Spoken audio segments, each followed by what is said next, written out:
ನಮ್ಮ ಕನ್ನಡದ ಕಂದ, ಕನ್ನಡದ ಕುವರ, ಕರ್ನಾಟಕದ ರಕ್ಷಕ, ಹಿರಿಯ ಹೋರಾಟಗಾರರು. ಎಲ್ಲ ಹೋರಾಟಗಾರರಿಗೂ ಬ್ರ್ಯಾಂಡ್ ಬ್ರ್ಯಾಂಡ್ ಬ್ರ್ಯಾಂಡ್ ಅಂಬಾಸಿಡರ್ ಆಗಿ ಕಾಣಿಸಿಕೊಳ್ಳುವಂತವರೇ ನಮ್ಮ ನಿಮ್ಮೆಲ್ಲರ ಅಚ್ಚುಮೆಚ್ಚಿನ ವಾಟಾಳ್ ನಾಗರಾಜ್ ಅವರು. ವಾಟಾಳ್ ನಾಗರಾಜ್ ಅವರನ್ನ ನೋಡಿದ ತಕ್ಷಣ ನಮಗೆಲ್ಲ ನೆನಪಾಗೋದು ಒಂದೇ, ಇವರು ಹೇಳುವಂತಹ ಮಾತುನು ಒಂದೇ, ಅದು ಬಂದ್ ಬಂದ್ ಬಂದ್. ಪ್ರಪಂಚದಾದ್ಯಂತ ಅತಿ ಅತಿ ಹೆಚ್ಚು ಹೋರಾಟಗಳನ್ನು ನಡೆಸಿದಂತಹ ಕೀರ್ತಿ ಇವರಿಗೆ ಸಲ್ಲುತ್ತೆ. ಇವರ ದಾಖಲೆಗಳನ್ನ ಖಂಡಿತವಾಗಿಯೂ ಯಾರಿಂದಲೂ ಮುರಿಯೋದಕ್ಕೆ ಸಾಧ್ಯನೇ ಇಲ್ಲ.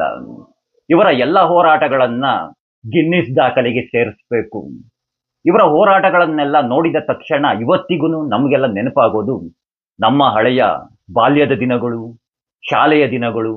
ನಾವುಗಳೆಲ್ಲ ಶಾಲೆಗಳಲ್ಲಿ ಇದ್ದಾಗ ನಮಗೆಲ್ಲ ಅತಿ ಅತಿ ಹೆಚ್ಚು ರಜೆಗಳನ್ನ ಕೊಡಿಸಿದಂತಹ ಕೀರ್ತಿ ಇವ್ರಿಗೇನೆ ಸಲ್ಲುತ್ತೆ. ಹಾಗಾಗಿ ನಾನು ಇವರನ್ನ ನೋಡಿದ ತಕ್ಷಣ ನಾನು ಯಾವಾಗ್ಲೂ ಹೇಳ್ತಾ ಇರ್ತೀನಿ, ರಜೆಗಳ ಪಿತಾಮಹ ಅಂತ. ಏನ್ ಹೇಳಿ, ರಜೆಗಳ ಪಿತಾಮಹ ಅಂತ ಹೇಳ್ತಿರ್ತೀನಿ, ಕರೀತಾ ಇರ್ತೀನಿ. ಇನ್ನು ನಮ್ಮ ಸರ್ಕಾರಿ ಅಧಿಕಾರಿಗಳಿಗೆ, ಸರ್ಕಾರಿ ಸಿಬ್ಬಂದಿಗಳಿಗೆ ಅತಿ ಅತಿ ಹೆಚ್ಚು ರಜೆಗಳನ್ನ ಕೊಡಿಸಿದಂತಹ ಸರ್ಕಾರಿ ರಜೆಗಳ ಸಾಹುಕಾರ ಅಂತಾನೆ ಹೇಳ್ಬೇಕು.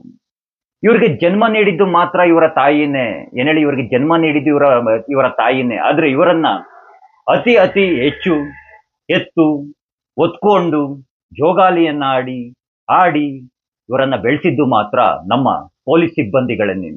ನಮ್ಮ ಪೊಲೀಸ್ ಸಿಬ್ಬಂದಿಗಳಿಗೆ ನಿಕ್ಕರ್ನಿಂದ ಮುಕ್ತಿಯನ್ನ ಕೊಡಿಸಿ ಪ್ಯಾಂಟ್ ಅನ್ನ ಕೊಡಿಸಿದಂತಹ ಪುಣ್ಯಾತ್ಮರು ಇವರೇನೆ. ಹೀಗಾಗಿನೇ ನಮ್ಮ ಪೊಲೀಸ್ ಸಿಬ್ಬಂದಿಗಳು, ಪೊಲೀಸ್ ಇಲಾಖೆಯವರು ಇವರ ಮೇಲೆ ತುಂಬಾ ತುಂಬಾ ಅಭಿಮಾನವನ್ನ, ತುಂಬಾ ಗೌರವವನ್ನ ಇಟ್ಕೊಂಡಿದ್ದಾರೆ.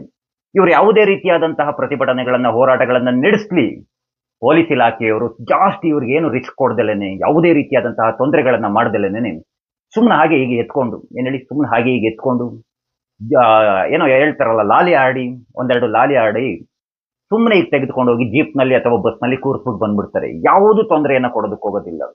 ಇವರ ಹೋರಾಟಗಳ ವಿಚಾರವಾಗಿ ಬಂದಾಗ ಇವರೊಬ್ರು ನಿಸ್ವಾರ್ಥಿ, ಯಾವುದೇ ರೀತಿಯಾದಂತಹ ಸ್ವಾರ್ಥವಿಲ್ಲದೇನೆ ಹೋರಾಟವನ್ನು ನಡೆಸುವಂತಹ ಕನ್ನಡದ ಹೋರಾಟಗಾರರು ಅಂತಾನೆ ಹೇಳ್ಬೇಕು. ನಿಜವಾಗಿಯೂ ಯಾವುದೇ ರೀತಿಯಾದಂತಹ ಸ್ವಾರ್ಥ ಅನ್ನೋದಿಲ್ಲ, ಏನನ್ನು ಬಯಸೋದಿಲ್ಲ. ಆ ರೀತಿಯಾಗಿ ಕನ್ನಡದ ಪರವಾಗಿ ಹೋರಾಟಗಳನ್ನು ನಡೆಸ್ತಾರೆ. ಕನ್ನಡದ ಹೆಸರನ್ನ ಹೇಳ್ಕೊಂಡು ಕೋಟಿ ಕೋಟಿ ಹಣವನ್ನ ಸಂಪಾದನೆಯನ್ನ ಮಾಡಿಲ್ಲ. ಕನ್ನಡದ ಹೆಸರನ್ನ ಹೇಳ್ಕೊಂಡು, ಕನ್ನಡದ ಹೆಸರಿನಲ್ಲಿ ಹೋರಾಟಗಳನ್ನು ನಡೆಸಿಕೊಂಡು ಗೋವಾ, ತಮಿಳುನಾಡು, ಮಹಾರಾಷ್ಟ್ರಗಳಲ್ಲಿ ರೆಸಾರ್ಟ್ಗಳನ್ನ ಮಾಡಿಲ್ಲ. ಯಾವುದೇ ರೀತಿಯಾದಂತಹ ಪಕ್ಷ ಭೇದ ಭಾವವನ್ನು ಮಾಡೋದಿಲ್ಲ. ಹೋರಾಟಗಳ ವಿಷಯಗಳು ಬಂದಾಗ ಕಾಂಗ್ರೆಸ್ ಸರ್ಕಾರವಿರ್ಲಿ ಆಗ್ಲೂ ಹೋರಾಟಗಳನ್ನ ನಡೆಸ್ತಾರೆ, ಬಿಜೆಪಿ ಸರ್ಕಾರವಿರ್ಲಿ ಆಗ್ಲೂ ಸಹ ಹೋರಾಟವನ್ನ ನಡೆಸ್ತಾರೆ. ಈ ನಮ್ಮಲ್ಲೇ ಇರುವಂತಹ ಕೆಲವೊಂದಷ್ಟು ಜನರಿದ್ದಾರೆ, ಏನ್ ಹೇಳಿ, ಕನ್ನಡದ ಹೆಸರಿನಲ್ಲಿ ಹೋರಾಟವನ್ನ ಮಾಡ್ತಾ ಇದೀವಿ ಅಂತ ಹೇಳ್ಕೊಂಡು ಕೆಲವೊಂದಷ್ಟು ಜನ ಹೋರಾಟಗಳನ್ನ ನಡೆಸ್ತಾ ಇರ್ತಾರೆ. ಆದ್ರೆ ಇವರು ಯಾವತ್ತಿಗೂ ಆ ರೀತಿಯಾಗಿ ಮಾಡಿದಂತವರಲ್ಲ. ಸ್ವಾರ್ಥವಿಲ್ಲದೆ ನಿಸ್ವಾರ್ಥ ಸೇವೆಯಿಂದ ಕನ್ನಡದ ಸೇವೆಯನ್ನ, ತಾಯಿ ಭುವನೇಶ್ವರ ಸೇವೆಯನ್ನ ಮಾಡ್ತಾ ಇರೋಂಥವ್ರು ಇವರು. ಇಂತಹ ಹೋರಾಟಗಾರರುಗಳ ಅವಶ್ಯಕತೆ ಖಂಡಿತವಾಗಿಯೂ ಈ ನಮ್ಮ ರಾಜ್ಯಕ್ಕಿದೆ. ಆದ್ರೆ ಕೆಲವೊಂದು ಬಾರಿ ಯೋಚನೆಯನ್ನ ಮಾಡ್ತಿರ್ತೀನಿ, ಇತ್ತೀಚೆಗೆ ಇವರೇನಾದ್ರೂ ಹೋರಾಟವನ್ನ ನಡೆಸ್ತು ಅಂತಂದ್ರೆ ಇವ್ರ ಹೋರಾಟಗಳಿಗೆ ಬೆಲೆನೇ ಇಲ್ದಂಗಾಗ್ಬಿಟ್ಟಿದೆ. ನೋಡಿ, ಸುಮ್ಮನೆ ಒಬ್ಬರೇ ಬರ್ತಾರೆ, ಒಂದೆರಡು ನಾಳೆ ಬಂದ್ ಅಂತ ಹೇಳ್ತಾರೆ. ಬಂದ್ ಅಂತ ಹೇಳಿದ್ರು ಇವ್ರ ಮಾತಿಗೆ ಯಾರನ್ನು ಬೆಲೆ ಕೊಡೋದಿಲ್ಲ. ಯಾಕೆ ಈ ರೀತಿಯಾಗಿ ಆಗ್ಬಿಟ್ಟು? ನಾವೆಲ್ಲ ಶಾಲಾ ದಿನಗಳಲ್ಲಿದ್ದಾಗ, ಅಂದ್ರೆ ನಾವೆಲ್ಲ ಚಿಕ್ಕ ಹುಡುಗರಾಗಿದ್ದಾಗ ಇವ್ರು ಸುಮ್ಮನೆ ಬಂದ್ ಅಂತ ಹೇಳಿದ್ರೆ ಸಾಕು, ನಾಳೆ ಬಂದ್ ಆಗೇ ಬಿಡೋದು. ಆದ್ರೆ ನೋಡಿ, ಒಗ್ಗಟ್ಟಿನಿಂದ ಇವ್ರ ಜೊತೆ ನಿಂತ್ಕೊಳ್ಬೇಕು. ನಾನೊಬ್ಬ ನಿಜವಾಗಿ ವಾಟಾಳ್ ನಾಗರಾಜ್ ಅವರ ಅಭಿಮಾನಿ ಅಂತಾನೆ ಹೇಳ್ಬೇಕು. ಅವ್ರ ಜೊತೆ ನಾನು ತುಂಬಾ ಸಲ ಮಾತನಾಡಿದ್ದೀನಿ. ತುಂಬಾ ಒಳ್ಳೆಯ ವ್ಯಕ್ತಿ.